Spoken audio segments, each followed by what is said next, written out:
नमस्कार, AB star news देख रहे हैं आप और मैं हूं आपके साथ सोहन सिंह। वक्त हो चला है अपना यूपी का, जिसमें सबसे पहले बात करेंगे बागपत की, जहां एक फौजी सीएम योगी आदित्यनाथ से गुहार लगा रहा है कि सरकार मेरे पिता के हत्यारों को पकड़ लो। मामला बड़ौद कोतवाली इलाके के जोन माना गांव का है।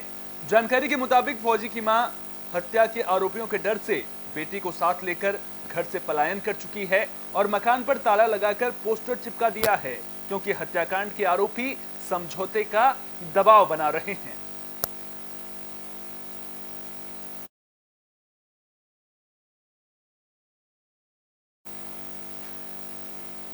बाराबंकी से बड़े हादसे की खबर सामने आ रही है। बहुमंजिला इमारत गिरने का मामला सामने आया है, जिसके मलबे में दबकर 2 लोगों की मौत हो गई है।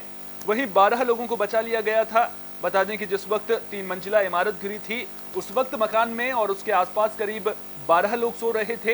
हादसे की जानकारी मिलने पर एसपी और तमाम आला अधिकारी एसडीआरएफ के साथ मौके पर पहुंचे, जिसके बाद रेस्क्यू ऑपरेशन शुरू किया गया। 12 लोगों को जिला अस्पताल में भर्ती किया गया था, जिनमें से 2 की मौत हो गई। 8 लोगों को लखनऊ रेफर किया गया है। हादसे की जानकारी मिलने के बाद मंत्री जितिन प्रसाद घायलों से मिलने लखनऊ के ट्रामा सेंटर पहुंचे। उन्होंने घायलों का हालचाल जाना और हर संभव मदद का आश्वासन दिया। बता दें कि ट्रामा सेंटर में भर्ती 8 मरीजों में से 2 की हालत गंभीर बताई जा रही है। राबिया सिद्दीकी। किसको लेकर आई यहाँ जिला? मैं अपनी नंद को लेकर। कहाँ रहती है? तहसील फतेहपुर। तो कैसे क्या घटना घट गई? अब ये तो नहीं मालूम, हम लोग अपने घर पे सो रहे थे, मोहल्ले वाले आके जगाए हैं कि आपके वहाँ बिल्डिंग गिर गई है, आप लोगों को पता है। तो हम लोग गए तो सब लोग को निकाल के हॉस्पिटल। बिल्डिंग थी? 3 मंजिल की थी। तो कितने लोग उसमें किराए पर रहते थे? किराए पे कोई नहीं रहता था, सब फैमिली मेंबर ही रहते। तो कितने मेंबर रहते थे? आज बाराबंकी जनपद के कस्बा फतेहपुर में रात को 3 बजे सूचना मिली थी कि हासिल का एक मकान जो 3 मंजिला था, एकाएक गिर गया है, जिसमें 15 लोग दबे हुए हैं। तत्काल स्थानीय पुलिस और प्रशासन के अधिकारीगण पहुंचे और 12 लोगों को उसमें से बाहर निकाल लिया गया और अस्पताल भिजवाया गया, जिसमें से 2 की वहां पे अस्पताल में मृत्यु हो गई है तथा से 8 लोगों को भेजा गया केजीएमयू में इलाज के लिए। 3 लोग अभी फंसे हुए अभी अंदर। एसडीआरएफ और एनडीआरएफ की टीम आ गई है और लगातार उनसे निकालने का प्रयास किया जा रहा है। शीघ्र ही उनको भी बाहर निकाल लिया जाएगा। बिल्डिंग जहाँ तक कि हमें जानकारी मिली है कि लगभग 30-35 साल पुरानी बिल्डिंग रही होगी और इसमें अभी 2 लोगों के फंसे होने की खबर है, जिसका रेस्क्यू आपके सामने चल रहा है और 2 लोगों के एक्सपायर होने की खबर मिली है। आप यहाँ के चेयरमैन हैं, कभी वो सर्वे नहीं कराया किस तरह की बिल्डिंग है और जिस तरह से धराशायी हो गई, कमज़ोर बिल्डिंग है? हमें अभी 3 महीने हुए हैं, मैं पहली मरतबा चेयरमैन हुआ हूँ। जी, ये बहुत ही एक हृदय विदारक घटना है और ये इसमें जो फतेहपुर में जो बिल्डिंग जो कोलैप्स हुई है, उसमें जो हमारे जिला अस्पताल पुरुष में कुल टोटल 10 पेशेंट लाए गए हैं, जिसमें से कि 2 मरीज जो थे वो मृत अवस्था में लाए गए थे, जिसमें एक का नाम रोशनी था, एक जो दूसरा वाला पेशेंट अज्ञात था। और बाकी क्या उम्र थी? रोशनी जो है पुत्री मोहम्मद हसीम, उम्र 22 साल महिला थी, और दूसरे जो पुरुष थे वो करीब 25 वर्ष के थे। ये दोनों लोग मृत अवस्था में आए थे। बाकी 8 पेशेंट का यहाँ पर उपचार किया गया। उपचारोपरांत उन 8 को जो है हायर सेंटर रेफर किया जा रहा है केजी। तो जिले में भी बात कर ली प्रशासन से कि युद्ध स्तर पे राहत कार्य किए जा रहे हैं और तुरंत यहाँ रेफर कराया गया केजीएमसी में और पूरी डॉक्टर्स की टीम, सरकार के पूरा यहाँ निःशुल्क इलाज और सभी कह सकते हैं खतरे से बाहर। 2 लोगों की हालत नाजुक मंत्री जी बिल्कुल पूरा प्रयास कर रहे हैं। डॉक्टर से पूरी रिपोर्ट ले ली गई है और पूरा प्रयास किया जाएगा कि सुविधाएं जो हेल्थ की। तमिलनाडु के सीएम एमके स्टालिन के बेटे के विवादित बयान पर घमासान मचा हुआ है देश भर में। इस बयान के विरोध में प्रदर्शन भी देखने को मिल रहा है। इस बीच रामपुर से बीजेपी सांसद घनश्याम सिंह लोधी ने उदयनिधि स्टालिन पर पलटवार किया है। उन्होंने कहा कि ऐसा बयान देना गलत है और ऐसे लोगों पर अंकुश लगना चाहिए। उन्होंने तमिलनाडु सरकार से उदयनिधि स्टालिन पर कार्रवाई करने की मांग की है। साथ ही कहा है कि हमारे यूपी में भी एक नेताजी हैं जो इस तरह की अनाप शनाप बयानबाजी करते रहते हैं। देखिए, चाहे सनातन धर्म हो, चाहे इस्लाम हो, चाहे हमारे ईसाइयों का धर्म हो, सब धर्मों का हमें सम्मान करना चाहिए। और ये चुनाव आने पर ये जो जैसे भेड़िए होते हैं ना, जंगल में भागते हैं लड़, उस तरीके के ये लोग हैं। क्योंकि एक दूसरे की धर्म की आलोचना करना अच्छी बात नहीं है। जो जिस धर्म को मानने है तो वैसे मानते रहना चाहिए, उसका सम्मान हम लोगों को करना चाहिए। मैं हिंदू हूँ, सनातन धर्म को मानता हूँ, तो आपको सम्मान करना चाहिए। आप इस्लाम को मानते हैं तो मुझे आपका सम्मान करना चाहिए। लेकिन ये आपस में तो सनातन विरोधी बयानबाजी को लेकर घमासान मचा हुआ है। एक और सियासत देखने को मिल रही है, दूसरी और लोगों में भी उबाल देखने को मिल रहा है। इसी कड़ी में ऐसी बयानबाजी के खिलाफ फिरोजाबाद में भारतीय सवर्ण महासभा ने प्रदर्शन किया। बम्बा चौराहे पर महासभा के कार्यकर्ताओं ने स्वामी प्रसाद मौर्य का पुतला फूंका। सवर्ण महासभा के प्रदेश अध्यक्ष संजीव उपाध्याय ने कहा कि स्वामी प्रसाद मौर्य लगातार सनातन धर्म और ब्राह्मण विरोधी बयान देकर अपमान करने का काम कर रहे हैं। उन्होंने इसके पीछे बड़ी साजिश की आशंका जताई है। आज स्वामी प्रसाद मौर्य का पुतला फूंका गया है बम्बा रोड पर। इसलिए फूंका गया है, ये लगातार कई वर्षों से सनातन समाज को गालियां दे रहे हैं, ब्राह्मण समाज पर अनेक टिप्पणी करते हैं, क्योंकि ब्राह्मण समाज सनातन समाज का प्रचार करता है। इसलिए उनको बुरा लगता है। ये कोई एक साजिश है जिसके इशारे पर ये स्वामी प्रसाद मौर्य चल रहे हैं। इनको मैं बताना चाहूँगा कि वे सुधर जाएं, अन्यथा जहाँ जिस दल में रहेंगे उस दल को और ये खात्मा करा लेंगे। स्वामी प्रसाद मौर्य जैसे लोग भारत में विघटन कराना चाहते हैं। भारत एक अखंड भारत बन चुका है। सवर्ण महासभा स्वामी प्रसाद मौर्य ने जो ब्राह्मणों पर टिप्पणी की है बहुत ही गलत की है। ऐसे लोग जो समाज को बांटना चाहते हैं, इन लोगों को मेरी पार्टी से अनुरोध है, समाजवादी पार्टी के अखिलेश यादव से, इनको पार्टी से बर्खास्त किया जाए और पार्टी से निकाल। यूपी के बहराइच से दिल दहला देने वाली वारदात सामने आई है। एक मुस्लिम युवक पर हिंदू लड़की को पहले नशीला पदार्थ सुंघाकर बेहोश करने और फिर बेहोशी की हालत में उसके साथ दुष्कर्म करने का आरोप लगा है। दुष्कर्म के बाद युवक लड़की को बाग में छोड़कर फरार हो गया। जानकारी के मुताबिक आरोपी इमरान को युवती का भाई प्रदेश से पैसे भेजता था, जिसे वो युवती और उसकी मां को देता था। लड़की भी इमरान को भाई की तरह मानती थी। आरोप है कि पैसे देने के बहाने युवक उसके घर आया और फिर उसे नशीला पदार्थ सुंघाकर एकांत में ले जाकर दुष्कर्म की वारदात को अंजाम दिया। पुलिस ने आरोपी को गिरफ्तार कर लिया है। कल रात 11 बजे मेरे पास में इमरान ने फोन किया।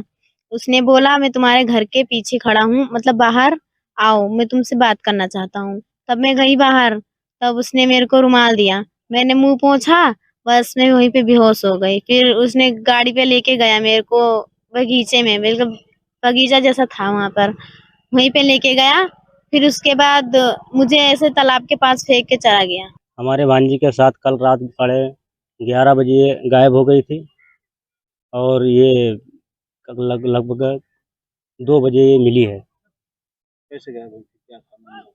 अब ये आके बताने लगे कि एक इमरान नाम का लड़का है, उसने हमारे साथ दुष्कर्म किया है और तब हमने पुलिस कार्रवाई की। जनपद बहराइच के थाना रुपड़िया में एक नाबालिग बच्ची के साथ दुष्कर्म का मामला प्रकाश में आया है। इस प्रकरण में अभियोग पंजीकृत कर दिया गया है। अभियुक्तों की गिरफ्तारी कर ली गई है और आगे की तरीके।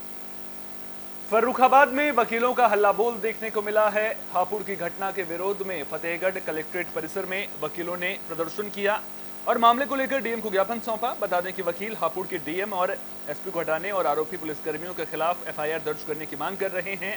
साथ ही वकीलों पर दर्ज किए गए झूठे मुकदमे खत्म करने और एडवोकेट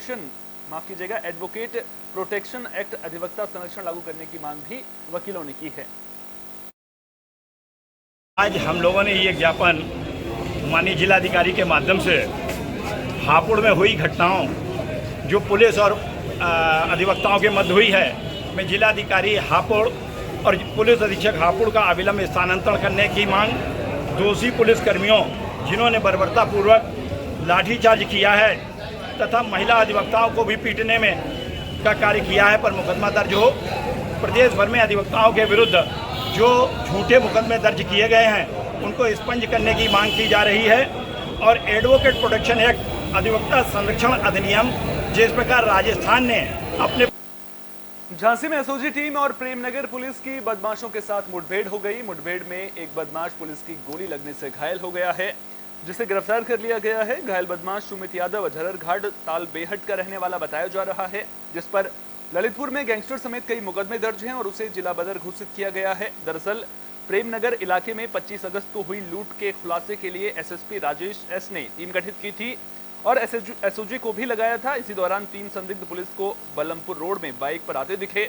पुलिस ने रोकने की कोशिश की तो बदमाशों ने पुलिस पर फायरिंग कर दी। जवाबी कार्रवाई में एक बदमाश गोली लगने से घायल हो गया है, वहीं 2 बदमाश फरार होने में कामयाब रहे, जिनकी तलाश की जा रही है। थाना क्षेत्र प्रेमनगर में कुछ दिन पहले मोबाइल लूट की घटना हुई थी, जिसमें एफआईआर पंजीकृत करके पुलिस टीम के द्वारा अपराधियों की तलाश की जा रही थी। उसमें सीसीटीवी और सर्विलांस के माध्यम से 3 अपराधी चिन्हित कर लिए गए थे। आज थानाध्यक्ष प्रेमनगर और स्वाट टीम प्रभारी को ये सूचना मिली थी कि वही अपराधी जिन लोगों ने लूट की है वो तिराहे पर पुनः लूट की योजना बना रहे हैं। जो तिगैला तिराहा जो बल्लमपुर रोड पर है, यहाँ पर उनकी लोकेशन है। तो इनको जब दोनों टीम के द्वारा बनाकर घेराबंदी की गई तो ये अपराधी वहाँ से भागने का प्रयास किए। जब इनकी घेराबंदी की गई, ललकारा गया, तो इन्होंने जान मारने की नीयत से पुलिस टीम पर फायर किया। काउंटर अटैक में एक अपराधी के पैर में गोली लगी, जो घायल हो गया, उसको तत्काल उपचार। बागपत के बिनौली थाने में पीस मीटिंग का आयोजन किया गया, जिसमें सभी धर्मों के लोग मौजूद रहे और अधिकारियों के साथ सभी लोगों ने बैठक की। आगामी त्योहारों के मद्देनजर शांति और सौहार्द बनाए रखने पर चर्चा की गई। लोगों से कानून व्यवस्था की स्थिति को प्रभावित करने या सांप्रदायिक भावना भड़कने की स्थिति में पुलिस प्रशासन को सूचना देने के लिए कहा गया, ताकि मौके पर पुलिस भेजकर समस्या का समाधान किया जा सके। लोगों से शांतिपूर्वक त्योहार मनाने की भी अपील की गई। आगामी जन्माष्टमी त्यौहार के संबंध में श्रद्धालु व्यक्तियों और जो कार्यक्रमों के आयोजक होते हैं उनके साथ बैठक की गई है, जिसमें शोभा यात्रा या जो भी मंदिरों पर कार्यक्रम आयोजित होते हैं उसके संबंध में वार्ता की गई। सबने बता दिया कि यहाँ 2 शोभा यात्रा निकलती हैं, तो शासन की जो नीति और मानक जो निर्धारित हैं उसी के अनुसार अपना कार्यक्रम आयोजित करने के लिए सबसे वार्तालाप की गई और सबने अपनी इसमें सहमति व्यक्त की है। जो यात्रा निकलेगी इसमें क्या जानकारी? आगामी जन्माष्टमी त्यौहार के बागपत के बरनावा आश्रम में गुरु गद्दी के भंडारे का आयोजन किया गया था, जिसमें यूपी और उत्तराखंड से लाखों की संख्या में श्रद्धालु पहुंचे। बता दें कि 23 सितंबर 1990 को डेरा सच्चा सौदा की दूसरी पातशाही बेपरवाह शाह सतनाम सिंह ने गुरमीत राम रहीम सिंह को अपना उत्तराधिकारी घोषित किया था और उन्हें गुरु गद्दी पर बिठाया था। तभी से सितंबर महीने में गुरु गद्दी दिवस मनाकर भंडारे का आयोजन किया जाता है।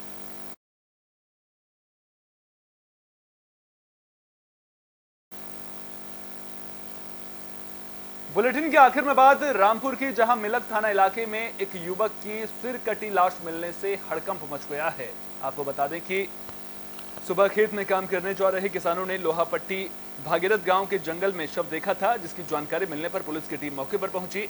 युवक की शिनाख्त मिलक थाना इलाके के उदयपुर जागीर गांव के रहने वाले सुरेंद्र मौर्य के रूप में हुई है। पुलिस ने शव को पोस्टमार्टम के लिए भेज दिया है और मामले की जांच शुरू कर दी है। मृतक के पिता से मिली जानकारी के मुताबिक सुरेंद्र दिल्ली में एक राजमिस्त्री के साथ मजदूरी का काम करता था। उसकी दोस्ती बरेली जिले के देवजरा थाना इलाके के बल्लिया के रहने वाले कौशल से हुई थी। कौशल ने सुरेंद्र की मुलाकात एक महिला राधा से करवाई थी, जिसके 3 बच्चे हैं। जिसके बाद सुरेंद्र और राधा के बीच प्रेम प्रसंग चल रहा था। मृतक के पिता ने कौशल, राधा और राधा के पति पर बेटे की हत्या करवाने का आरोप लगाया है। पुलिस मामले की जांच कर रही है। ये लोहापट्टी गांव पड़ता है मिलक में। वहाँ के जंगल में एक युवक का शव मिला है, जिसकी गर्दन कटी हुई है। इसकी शिनाख्त कराई गई तो ये सुरेंद्र मौर्य अविवाहित है। इसके पिताजी का नाम भगवान दास मौर्य है, उदयपुर जागीर का रहने वाला है। ये घटनास्थल से दूरी करीब 40-50 किलोमीटर है।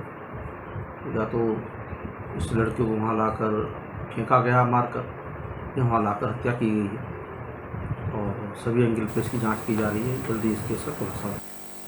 इस बुलेटिन में मेरे साथ इतना ही। अपना बहुत बहुत ख्याल रखिए। देश और दुनिया की तमाम अहम खबरों के लिए देखते रहिए AB स्टार न्यूज।